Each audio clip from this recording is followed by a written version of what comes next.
Boa noite, bem-vindos ao Momento Antagonista comigo, Cláudio Dantas. Hoje, quinta-feira, dia 6 de agosto, e o dia começou já com a Polícia Federal, né, nas ruas. Foram presos o Alexandre Baldi, secretário de Transportes Metropolitanos do João Dória, do governo João Dória, e o seu primo, tá, o Rodrigo Dias, que foi presidente do FNDE no governo Bolsonaro e também dirigiu a Funasa no governo Temer, além de outros quatro empresários aí envolvidos no esquema de corrupção, fraude, licitação, enfim, organização criminosa, lavagem de dinheiro, caixa 2, que vocês possam imaginar. Bom, o Alexandre Baldi é um personagem conhecido de Brasília, vem lá de trás, né, desde a CPI do Carlinhos Cachoeira, porque ele é genro do Marcelo Limírio, que é um empresário do ramo de saúde, que foi sócio do Carlinhos Cachoeira. Então, assim como foi sócio do Demóstenes Torres, enfim, história aí antiga. Inclusive o Carlinhos Cachoeira, lá na Operação Monte Carlo, que depois acabou gerando aí a CPI do Cachoeira. A CPI do Cachoeira citou o Baldi como parte ali da organização criminosa, acabou que não houve nenhum tipo de pedido de indiciamento dele, porque, claro, CPI sempre termina em pizza, né? Mas o fato é que ele acabou nunca sendo investigado sobre isso. Mais um dos grampos feitos pela Polícia Federal na ocasião flagrou aí o Carlinhos Cachoeira chamando o Baldi de menino de ouro. Como está o meu menino de ouro? Então, o menino de ouro é o Alexandre Baldi, então, deputado federal licenciado pelo PP. PP, que vocês sabem, né? Está aí a estrutura, a espinha dorsal do Centrão, roubou pra cacete lá no Petrolão, continua, né? Passa governo, vai governo, volta governo.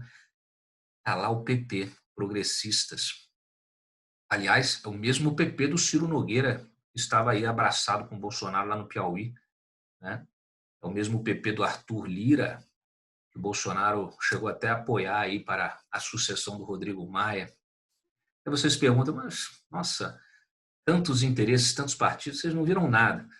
O fato é o seguinte, o Alexandre Baldi, como deputado licenciado, estava lá como secretário João Dória. Chegou a ser cotado até para assumir o Ministério das Cidades, né, que ele foi também ministro das Cidades do Temer, né, e quando o Centrão pressionou para recriar o Ministério das Cidades no governo do Bolsonaro, o nome do Baldi surgiu justamente como o principal, o mais forte nome para assumir a pasta.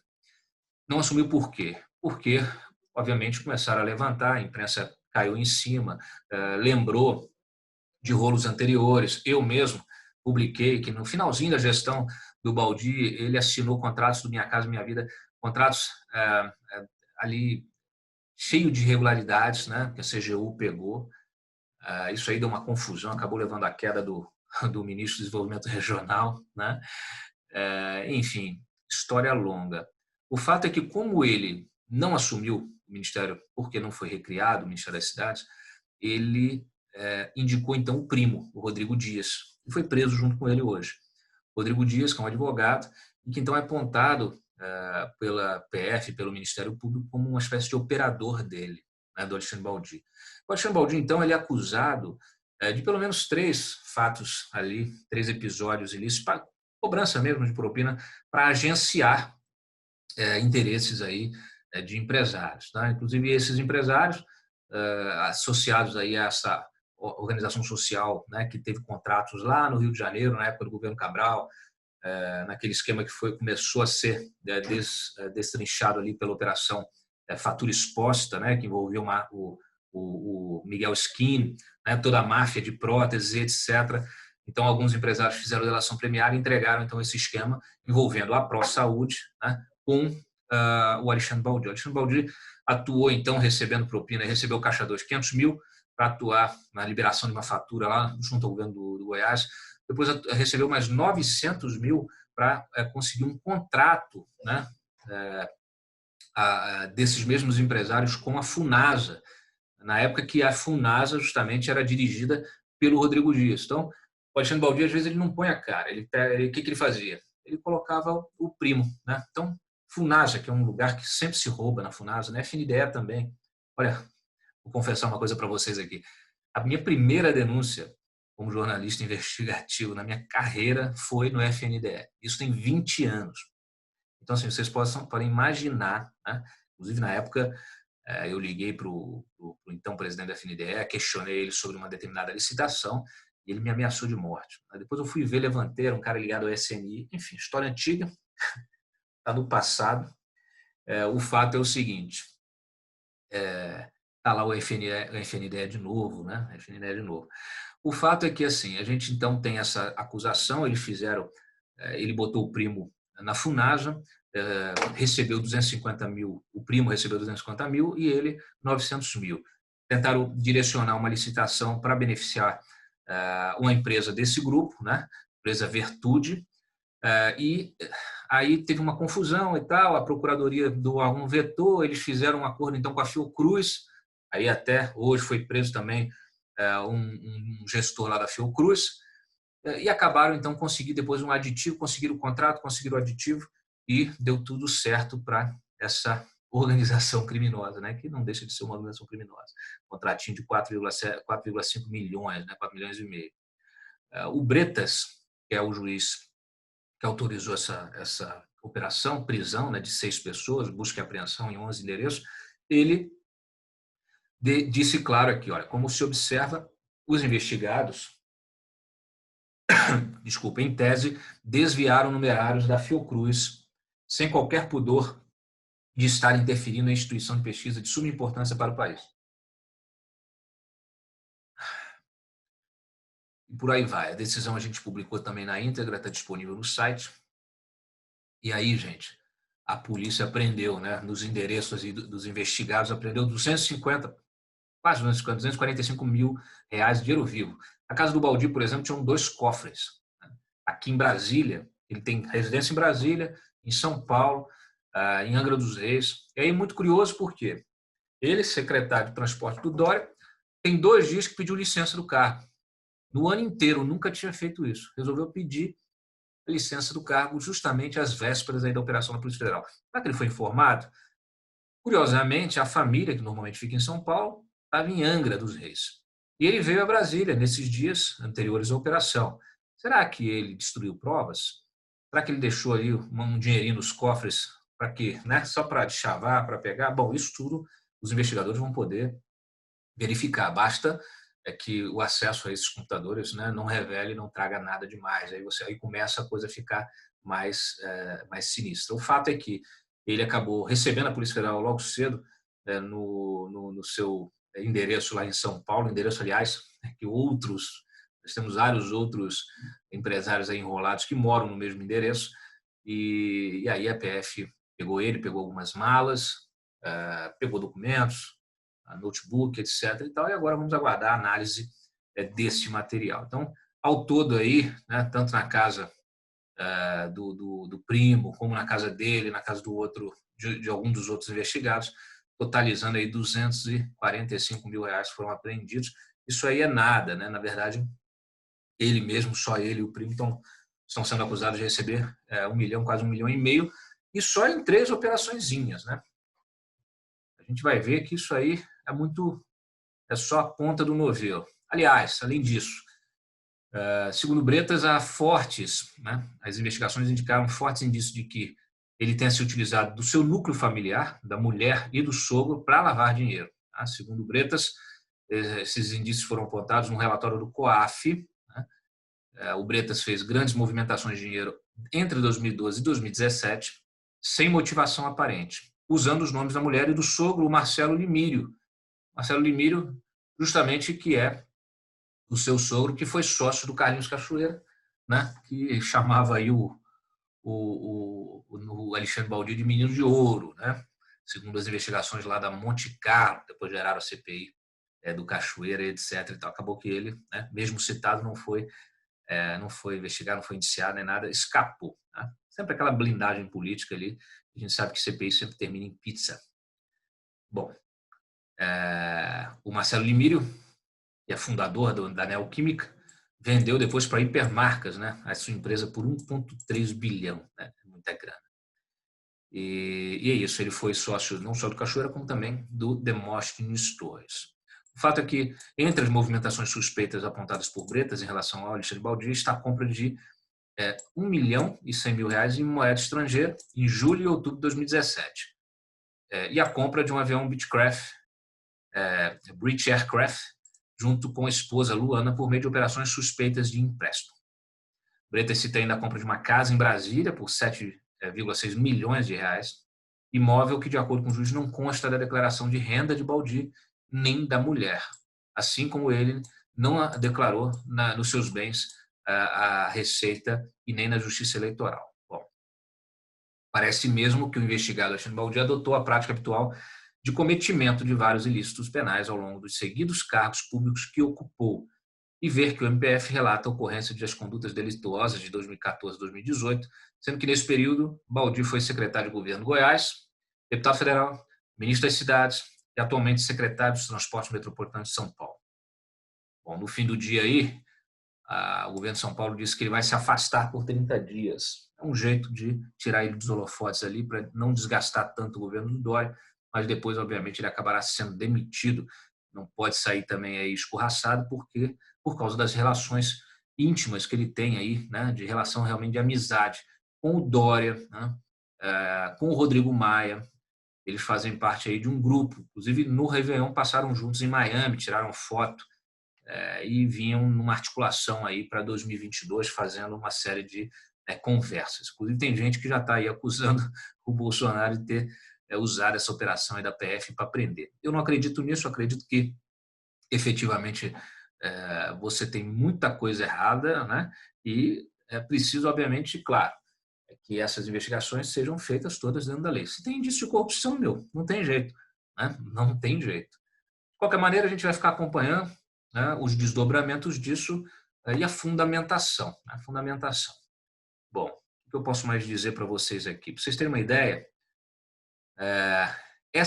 os contratos com fornecedores dos hospitais, né, assim, quando a gente fala dessa OS, da ProSaúde, só no Rio de Janeiro, ela recebia aí, metade do faturamento dela vinha do Rio de Janeiro.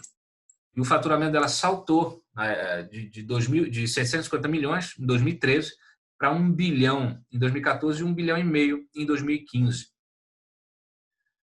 E essa operação, então, investiga a gestão aí também, né, como eu disse antes, do Hospital de Urgência da região Sudeste, Urso, em Goiânia, que foi administrado pela ProSaúde de 2010 e 2017. Qual foi o papel do Baldi? O Baldi foi acionado justamente para tentar intermediar aí a liberação de uma fatura de alguns desses contratos aí que esse hospital, que a OS tinha com esse hospital lá. É assim que funciona. Os nossos parlamentares, eles não são eleitos para representar você. Você vota nele, mas ele está representando os interesses da empresa que está pagando a eleição dele, ou das empresas. E como já não é mais permitido o Caixa 1, né, vão tudo para o Caixa 2. E eles viram lobistas, viram intermediários, né, e cobram propina, normalmente, para prestar esse tipo de serviço de intermediação. Você está precisando liberar uma fatura aqui no governo? Paga aqui por fora e a gente libera. No caso aí, inclusive, usando o primo que é advogado, aí fica mais fácil, né? Bota isso numa fatura aí no escritório de advocacia e fica tudo legalizado. Né? Então, vamos lá, ou pelo menos com aparência, né, de legalizado. O que mais eu posso destacar para vocês aqui? Olha, só para vocês terem uma ideia, só em Goiás, né, só em Goiás, que é a terra dele, essa OAS conseguiu contratos de 223 milhões de reais entre 2010 e 2017. Vocês terem uma ideia, então, aí da grana que circula e do quanto sai em propina, né, para essa gente. O que eu posso destacar para vocês desse caso? O caso Baldi, eu até escrevi uma análise mais cedo, o caso Baldi, ele e do seu primo, né, o Rodrigo Dias, é um exemplo do risco e o próprio governo Jair Bolsonaro corre ao abrir o seu governo, né, para o Centrão. O risco que o Jair Bolsonaro corre ao abrir o seu governo para o Centrão. Quer dizer, ele está ciente de com quem ele está se envolvendo. Ele fala, bate no peito para dizer que meu governo não tem corrupção. Aí eu lembro que, assim, na verdade, o Rodrigo Dias, quando estava aí à frente do FNDE, já estava fazendo uma licitação com suspeitas de superfaturamento. Eu denunciei. E aí, em função disso aí, ele foi demitido. O Weintraub demitiu o presidente do FNDE aí nas vésperas do Natal do ano passado. Inclusive, isso aí é que gerou todo o desgaste dele com o Rodrigo Maia, justamente por causa da relação próxima de amizade que ele tem com o Rodrigo Maia. Parece que o Baldi é padrinho até de um dos filhos do Rodrigo Maia. O Rodrigo Maia perguntei, pedi informação, pedi, vamos dizer assim, manifestação hoje, está quieto, está calado, obviamente.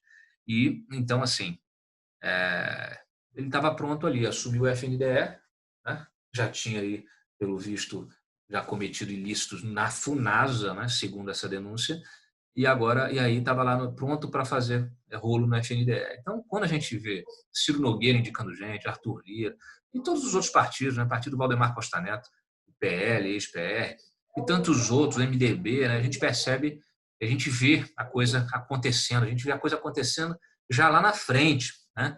Por quê? Porque o passado condena, né? O passado condena. Quando você vê um corrupto ganhando algum estatal, algum cargo ministerial, você sabe que aquilo ali não vai ser utilizado de forma republicana, não tem como. Então esse é o risco, mas parece que é um risco calculado, parece que é um risco, parece que o Bolsonaro está ciente disso e está concordando com isso tudo. Então, vamos lá, né? Então, embora aí o Baldi seja secretário de transporte do Dória ainda, ele é um dos caciques do PP, de Ciro Nogueira e Arthur Lira. Ex-ministro da cidade de Temer, Baldi quase virou o ministro Bolsonaro, né, das cidades, quando o governo cogitou Bolsonaro recriar a pasta, né, para abrigar os apadrinhados do Centrão. Como não deu, a alternativa foi emplacar no comando do FNDE, no lugar lá do já lendário, né, Carlos Decotelli, o ministro dos currículos falsificados. Rodrigo Dias, acabou demitido por Weintraub antes do Natal, quando vieram à tona indícios de superfaturamento num pregão de 3 bilhões, tá? Nunca é coisa pouca, para a compra de computadores no âmbito do programa Educação Conectada. Bom, os 3 negócios delatados por réus da Lava Jato do Rio, envolvendo Baldi e seu primo, são apenas um fio do novelo, como acabei de dizer. Lembrando, justamente, que Baldi foi citado na CPI do Cachoeira como colaborador da organização criminosa comandada por Carlos Augusto Ramos, o Carlinhos Cachoeira, alvo da Operação Monte Carlo. Como eu disse, nos grampos, a Operação Carlinhos se referia a Baldi como um menino de ouro. Nos últimos anos, o empresário foi preso algumas vezes e até condenado por Marcelo Bretas também, né, o Carlinhos Cachoeira, ao lado do empreiteiro Fernando Cavendish, da Delta. Baldi, o menino de ouro, é genro, então, de Marcelo Limírio, sócio do empresário alvo da Operação Monte Carlo. Outro sócio de Limírio, na mesma época, era o senador Demóstenes Torres, que acabou tendo mandato cassado por atuar em favor de Cachoeira. Quando Jair Bolsonaro abre seu governo para o Centrão, está abrindo para velhos esquemas de corrupção. Então, essa é a síntese da minha análise, que está disponível no site. O que mais eu posso destacar para vocês? Eu escrevi uma outra aqui, também como curiosidade, né? A prisão de Alexandre Baldi, ex-ministro da cidade do Temer, e atual secretário de transporte do Dória, joga a luz sobre um movimento ocorrido no fim de 2018, quando diversos integrantes do núcleo duro do MDBista, quer dizer, aqueles que não foram presos, né, acabaram abrigados em governos estaduais, como de São Paulo, Rio de Janeiro e Brasília. O Dória, por exemplo, ficou com alguns pesos pesados, aí, como é o Baldi, caso Baldi, o Henrique Meirelles e o Antônio Claret, tá, que foi, inclusive, presidente da Infraero e hoje está lá no Departamento de Aviação do Estado de São Paulo. O Wilson Witzel também pegou um peso pesado do Bolsonaro. O André Moura, que era seu líder, né? Líder do governo. Na Câmara, o André Moura, que virou nada menos que secretário da Casa Civil do Witzel. Tem outros cargos, tem outros nomes também. Destacando aqui o Ibanez Rocha. O Ibanez, de fato, foi quem acolheu a maior parte da turma do Temer. Gustavo Rocha, né? Ex-subsecretário de Assuntos Jurídicos da Presidência, Omar Novak, ex-ministro do Interior da Agricultura, Sarney Filho, ex-ministro do Meio Ambiente, Walter Casimiro, ex-ministro do Transporte, Rui Coutinho, ex-secretário de Direito Econômico, ex-presidente do CAD, Aldemário Castro, ex-corregedor da AGU, Vanessa Mendonça, ex-diretor melhor, tem até o presidente da Caixa, o diretor da Caixa virou presidente do BRB, fugiu o nome dele agora, e o próprio governo Jair Bolsonaro, né, que manteve quadros da gestão do Temer, como o Tarcísio de Freitas e o Wagner do Rosário, que são amigos, né, como eu comentei ontem no Gabinete de Crise, amigos, aliados, todos eles aí amigos ligados a quem? Ao Coronel Libório. Bom, isso sem falar na equipe jurídica da presidência, que foi a mesma, né? Permaneceu todinha, e ela era comandada pelo Gustavo Rocha. Então, a gente fica com a impressão, né, sem falar, né, que o atual presidente se aconselha frequentemente com o Temer, como o próprio Temer já declarou e o Bolsonaro confirmou. Parece que o Temer, assim como o Lula, virou uma ideia. Então, essa é a conclusão aqui da minha análise. Quer ver como virou uma ideia? o governo abriu aí um edital para contratar 3 agências de publicidade por 270 milhões de reais. Vai acabar contratando a Calha, agência do Elcio Mouco, né? Que já tem conta no governo, aliás. Contrato de 12 meses. Essa é a Secom do Bolsonaro, 270 milhões. Então não mudou nada, a gente está num loop infinito. Bom, falando em Coronel Libório, o ministro da Justiça, André Mendonça, disse hoje ao Supremo, numa manifestação, que não há qualquer procedimento investigativo instaurado contra qualquer pessoa em sua Secretaria de Operações Integradas, a CEOP. Em ofício enviado ao Supremo, ele não negou, monitorar os opositores do governo, apenas disse que os relatórios de inteligência são internos, sigilosos, servem para antecipação de riscos e ameaças à segurança pública. Ou seja, ele monitorou sim, fez relatório sim, não abriu nenhuma investigação, porque relatório de inteligência é para subsidiar ações. Quando o relatório de inteligência é feito de forma clandestina, porque a inteligência é feita de forma clandestina, né, você está perseguindo opositores, é óbvio que você não vai abrir nenhum procedimento. Aquilo é para municiar ações também clandestinas. Esse é o grande risco, né? Não é você ter uma agência de inteligência. Como eu disse ontem, o projeto de poder do Bolsonaro, qual é o risco dele? Não é você ter, Cláudio, grandes potências têm grandes serviços de informação. Eu sei, eu cobri a área de inteligência durante muitos anos. Conheço um pouquinho e posso dizer para vocês que sim, tem que ter sim. Só que o serviço de inteligência ele tem que se cuidar dos riscos à segurança nacional, ele tem que cuidar dos riscos a infraestruturas críticas, evitar espionagem internacional, roubo de segredos de Estado. Para isso que serve um serviço de espionagem, evitar terrorismo, se antecipar, esse tipo de coisa. Não é para perseguir quem não concorda com o governo, né? Quem pensa diferente. Essa é a questão. Então, quando você usa isso politicamente, o inimigo interno é o alvo, você transforma num SNI, né? Que era o Sistema Nacional de Informações, que era abastecido com unidades de inteligência em todos os lugares, todos os ministérios, agências, universidades, em todo lugar. Inclusive eu fui um dos responsáveis, fui o responsável, né, por trazer à tona, por descobrir o funcionamento de uma agência dessas no Itamaraty, que era o Centro de Inteligência do Exterior, criado pelo até me esqueci agora o nome dele aqui, vou ver o nome dele aqui, peraí. Lembrei, Pio Correia, nem precisei ver, quando eu fui consultar aqui já me lembrei, Pio Correia. O Serviço Secreto do Itamaraty, que fazia justamente isso, monitorava os opositores no exterior.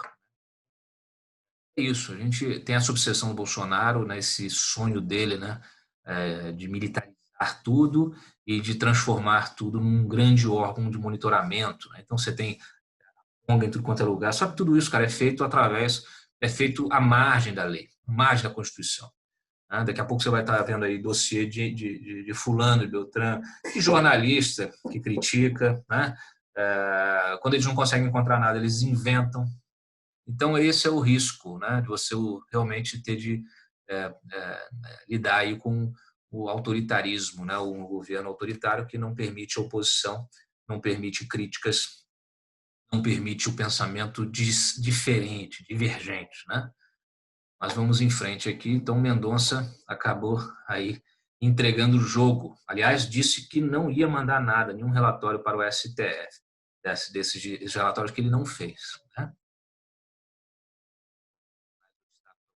E, em função disso tudo, né, inclusive da ação contra a Lava Jato, os senadores do Muda Senado soltaram aí um manifesto público repudiando a forte orquestração contra a Lava Jato.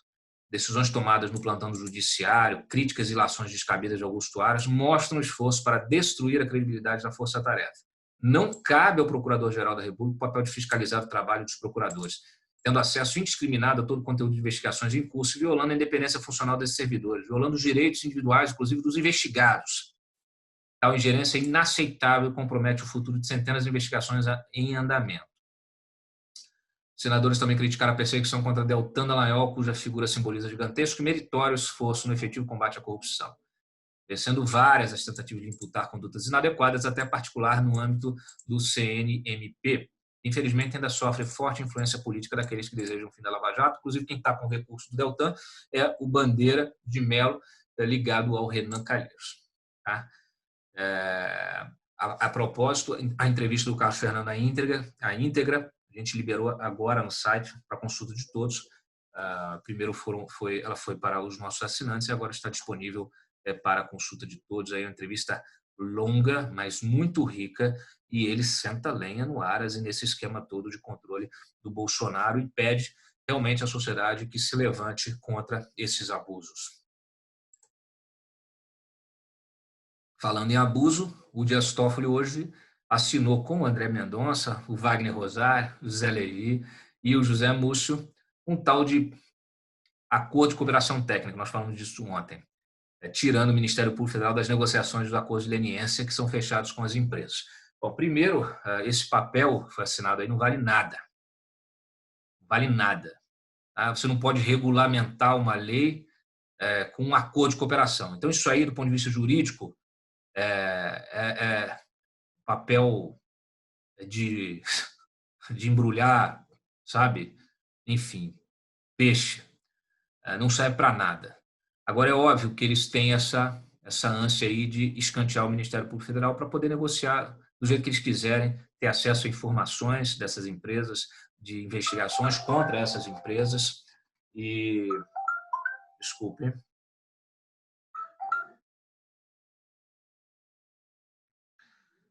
Espera só um pouquinho aqui. Esqueci de botar no silencioso, me perdoem. Então, assim, eles assinaram esse acordo de cooperação, muita pressão no Ministério Público, o Aras ainda não assinou, eles estão confiantes que ele vai assinar, se ele fizer isso vai causar uma revolta no Ministério Público, ainda maior da que já existe. Então, mais uma vez, eu expliquei bem detalhadamente isso ontem, eu não vou voltar no assunto. Quem não viu, vai ver o gabinete de crise. Só crise nesse país. Aliás, vou mudar o nome do gabinete de crise para Loop Infinito, parece que a gente está sempre vivendo a mesma história. Bom, o Flávio quer trocar os promotores do caso da rachadinha, depois de conseguir trocar o juiz, agora quer trocar os promotores. E o caso, o recurso dele caiu justamente com o Fernando Bandeira de Mello. Tá bom para vocês? É brincadeira. Bom, vamos para as boas e más notícias da cloroquina. O Brasil registrou mais 1.237 mortes aí nas últimas 24 horas, subindo para 98.493 o número de vítimas fatais da doença. Então, é possível aí que a gente realmente bata, né, os 100 mil mortos amanhã ou no próprio sábado, no próximo sábado. Tá?